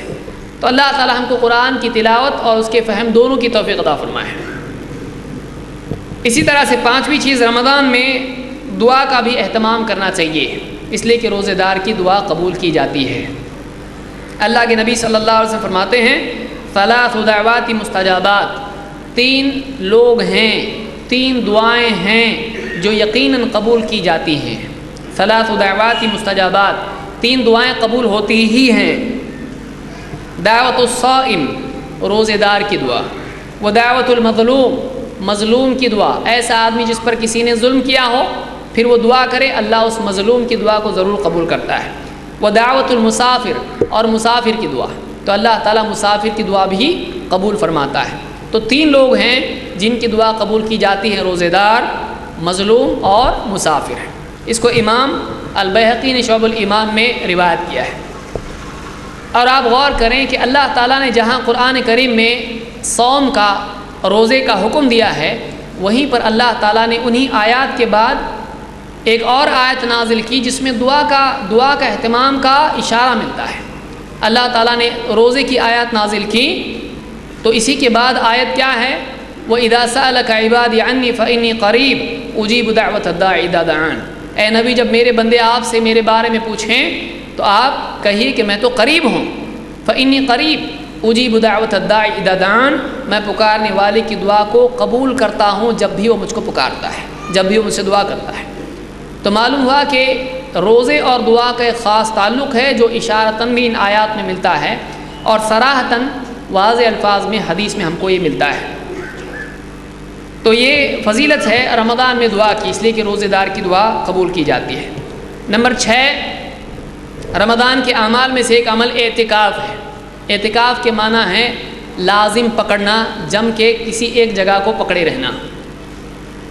تو لزوم کے معنی میں اعتکاف کا لفظ آتا ہے، اور یہ کیا ہے؟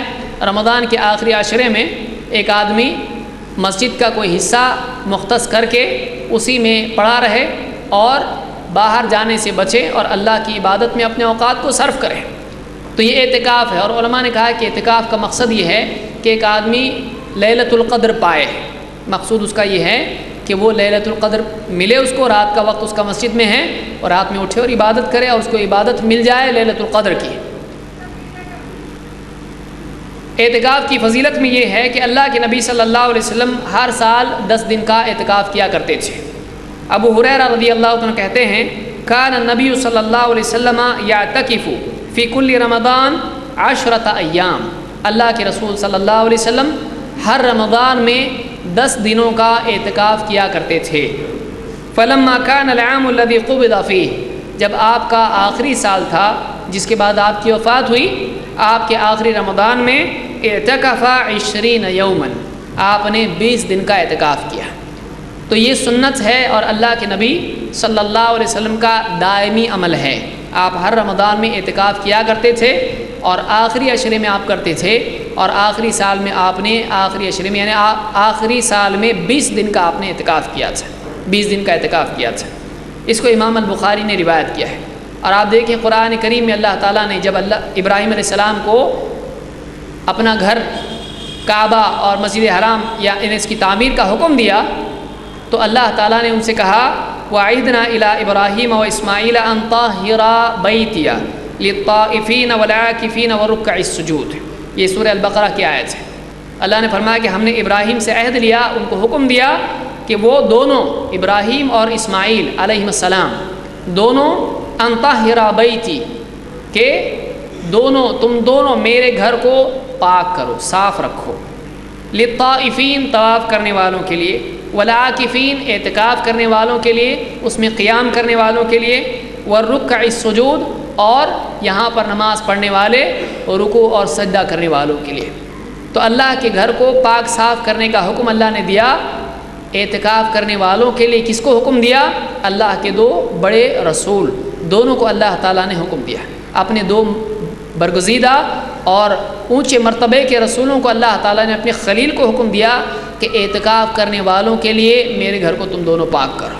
اس سے اعتکاف کی فضیلت معلوم ہوتی ہے کہ کتنا اہتمام اس کا اللہ تعالیٰ نے کیا ہے، اور خود اللہ کے نبی صلی اللہ علیہ وسلم کے عمل سے اس کی تاکید معلوم ہوتی ہے۔ نمبر 7، رمضان کا مہینہ سخاوت کا مہینہ ہے۔ اس سے پہلے کہ میں اس بات کو بیان کروں، اعتکاف کے سلسلے میں یہ بات بھی ضروری ہے کہ بہت سارے لوگ اعتکاف کو اپنے لیے اور مسجد کو اپنے لیے ایسا بنا لیتے ہیں جیسے کسی لاج میں قیام کیا ہے۔ ایسا نہیں ہونا چاہیے، کیونکہ ایک جگہ پر آدمی مسجد میں اگر زیادہ وقت کے لیے رکا رہے تو مسجد کی عظمت دھیرے دھیرے ماند پڑ جاتی ہے، مسجد کی وہ خصوصیت باقی نہیں رہتی ہے، اور اس کی ادب اور اس کی تعظیم، مسجد کا ادب اور مسجد کی تعظیم کا وہ اہتمام نہیں ہو پاتا ہے۔ پھر دنیا کی گپ شپ اور ہنسی مذاق اور اسی طرح سے وقت کو ضائع کرنا اور موبائل پر کئی منٹ اور بلکہ گھنٹے گھنٹے بات کرنا، گھر والوں سے بات کرنا، آفس والوں سے بات کرنا۔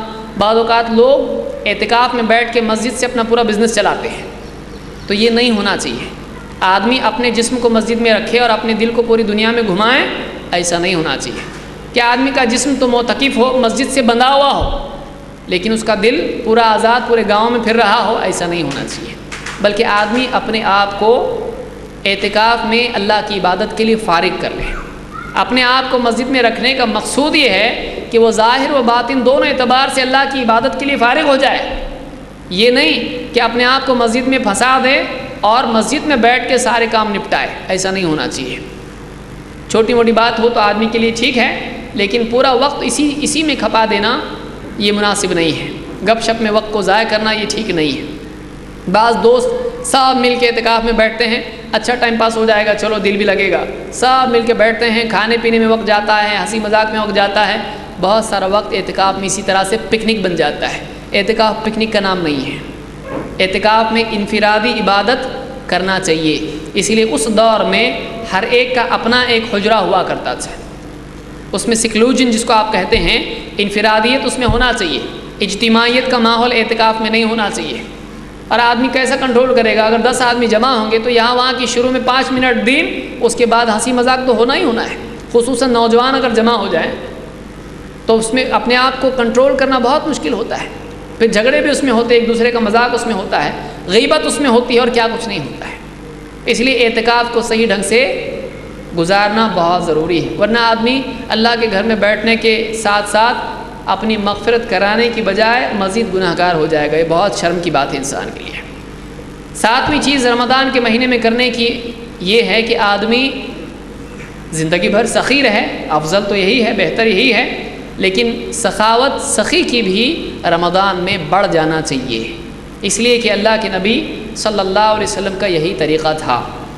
ابن عباس رضی اللہ عنہ فرماتے ہیں کان النبی صلی اللہ علیہ وسلم اجود الناس بالخیر، اللہ کے رسول صلی اللہ علیہ وسلم بھلائی کے سلسلے میں لوگوں کو بھلائیاں یعنی لوگوں کو مال اور چیزیں، ان کی ضرورت کی چیزیں دینے کے اعتبار سے بہت زیادہ سخی تھے، خیر کے عطا کرنے میں بہت سخی تھے۔ وکان اجود ما یکون فی رمضان حین یلقاہ جبریل، اور آپ سخاوت میں بہت زیادہ بڑھ جاتے جب رمضان میں آپ کی ملاقات جبریل سے ہوا کرتی تھی، راتوں میں آپ جبریل سے ملتے تو آپ کی سخاوت اور بھی زیادہ بڑھ جاتی تھی۔ وکان جبریل علیہ السلام یلقاہ کل لیلہ فی رمضان حتی ینسلخ، ہر رات جبریل آپ صلی اللہ علیہ وسلم سے ملتے رمضان میں یہاں تک کہ پورا رمضان ختم ہو جاتا۔ یعرض علیہ النبی صلی اللہ علیہ وسلم القرآن، آپ جبریل پر قرآن پیش کرتے۔ فَإِذَا لَقِيَهُ جِبْرِيلُ علیہ السلام كَانَ أَجْوَدَ بِالْخَيْرِ مِنَ الرِّيحِ الْمُرْسَلَةِ، اور جب جبریل کی ملاقات اس طرح سے مسلسل آپ سے ہوا کرتی رمضان میں تو آپ تیز ہوا سے زیادہ سخی ہو جاتے ہیں، آپ کی سخاوت آندھی کی طرح اور ایک تیز ہوا کی طرح ہو جاتی ہے، اس سے بھی زیادہ سخت ہو جاتی ہے، یعنی جیسے تیز ہوا ہوتی ہے ویسی آپ کی سخاوت میں شدت آ جاتی ہے۔ اس کو امام البخاری مسلم دونوں نے روایت کیا ہے۔ اسی طرح سے رمضان کے اعمال میں یہ بھی ہے کہ روزے کے اندر جو بھی کمیاں ہم سے ہوئی ہیں، جو بھی کوتاہیاں ان سے ہوئی ہیں، ان کی بھرپائی کے لیے ہم صدقۃ الفطر دیں، یہ بھی رمضان کے اعمال میں سے ہیں اور یہ بھی سخاوت کا اور اپنی کوتاہی کی بھرپائی کا ایک عمل ہے۔ اللہ کے رسول صلی اللہ علیہ وسلم فرماتے ہیں زکوٰۃ الفطر طہرۃ للصائم من اللغو والرفث، زکوٰۃ الفطر یعنی زکوٰۃ الفطر جو فطرہ جس کو ہم کہتے ہیں، جس کو صدقۃ الفطر بھی کہا جاتا ہے، تو یہ طہرۃ للصائم من اللغو والرفث، لغو سے بے فائدہ لغویات، بے فائدہ کاموں سے، چاہے وہ زبان کے ہوں یا اعمال کے اعتبار سے ہوں، یا اسی طرح سے بے حیائی کی کچھ چیزیں آدمی سے ہو گئی ہوں قولاً و فعلاً، تو ان کے لیے پاکیزگی کا ذریعہ ہے روزے دار کے لیے۔ روزے دار سے جو کچھ بھی کمی کوتاہی ہوتی ہے، غلطیاں بے حیائیاں اس ہو جاتی ہیں روزے کی حالت میں، تو ان سے پاکی ہوتی ہے زکوٰۃ الفطر کے ذریعے سے، وہ پاک ہو جاتا ہے، بچا کچا میل بھی نکل جاتا ہے۔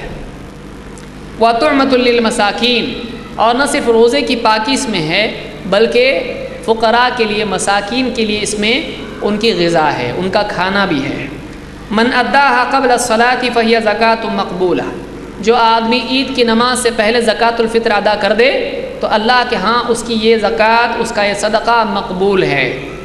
ومن اداها بعد الصلاة فهي صدقۃ من الصدقات، اور جو عید کی نماز ہو جانے کے بعد یہ صدقہ دے تو پھر یہ عام صدقوں کی طرح ہے، اس کا زکوٰۃ الفطر، اس کا فطرہ ادا نہیں ہوا، اس لیے عید کی نماز سے پہلے ہی اس کو ادا کر دینا چاہیے، اس سے پہلے بھی ادا کیا جا سکتا ہے۔ آپ تفصیل اس کی سنیں گے اس کے بعد کی جو مجلس ہے جس میں زکوٰۃ کے مسائل آپ کے سامنے آنے والے ہیں۔ اس حدیث کو امام الدارقطنی اور بہقی نے الکبریٰ میں روایت کیا اور یہ حدیث صحیح ہے۔ اسی طرح سے رمضان کے خاص اعمال میں سے اور اس کی فضائل میں سے یہ بھی ہے کہ اس مہینے میں ایک خصوصی رات ہے جس کا نام لیلۃ القدر ہے۔ یہ بڑی اونچی رات ہے جس میں اللہ کی طرف سے فیصلے انسانوں کے لیے ہوتے ہیں، لوگوں کی تقدیر کے، ان کے معاملات کے فیصلے اللہ کی طرف سے ہوتے ہیں، فرشتوں کو اللہ کی طرف سے کونی احکام تقسیم ہوتے ہیں۔ تو اس رات کے بارے میں خود اللہ تعالیٰ نے قرآن کریم میں فرمایا انا انزلناہ فی لیلۃ القدر، اس قرآن کو ہم نے ایک قدر کی رات میں، بہت اونچی رات میں نازل کیا ہے، تقدیر کی رات ہے، اس میں اللہ نے نازل کیا ہے۔ وما ادراک ما لیلۃ القدر، اور تم کو کیا معلوم ہے کہ لیلۃ القدر کیا ہے؟ لیلۃ القدر خیر من الف شہر، لیلۃ القدر 1000 مہینوں سے بہتر ہے، 1000 مہینوں کے برابر نہیں، 1000 مہینوں سے بہتر ہے۔ لیلۃ القدر خیر من الف شہر تنزل الملائکۃ والروح فیہا بإذن ربہم من کل امر، اللہ کے حکم کے ساتھ، اللہ کے فیصلے کے ساتھ فرشتے اور الروح جبریل اس رات میں زمین پر اترتے ہیں، نازل ہوتے ہیں اللہ کے حکم سے۔ سلام ہی حتی مطلع الفجر، یہ رات سلامتی کی ہوتی ہے اور یہ سلامتی باقی رہتی ہے کب تک؟ یہاں تک کہ طلوع سحر، طلوع فجر ہو جاتا ہے، یعنی روزے کا وقت شروع ہو جاتا ہے اور سحری کا وقت ختم ہو جاتا ہے۔ تو یہ پوری کی پوری رات یہ سلامتی کی رات ہوتی ہے اللہ کی طرف سے۔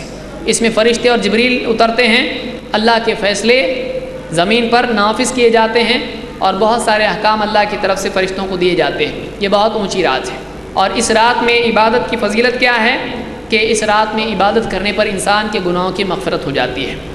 اللہ کے نبی صلی اللہ علیہ وسلم کی ایک حدیث ہے، انس بن مالک رضی اللہ عنہ فرماتے ہیں دخل رمضان، رمضان کا مہینہ آیا، فقال رسول اللہ صلی اللہ علیہ وسلم، تو اللہ کے رسول صلی اللہ علیہ وسلم نے فرمایا ان هذا الشهر قد حضرکم، دیکھو یہ مہینہ آیا ہے، یہ رمضان کا مہینہ ہے جو تمہارے پاس ہے، تم رمضان کے مہینے میں داخل ہو چکے ہو۔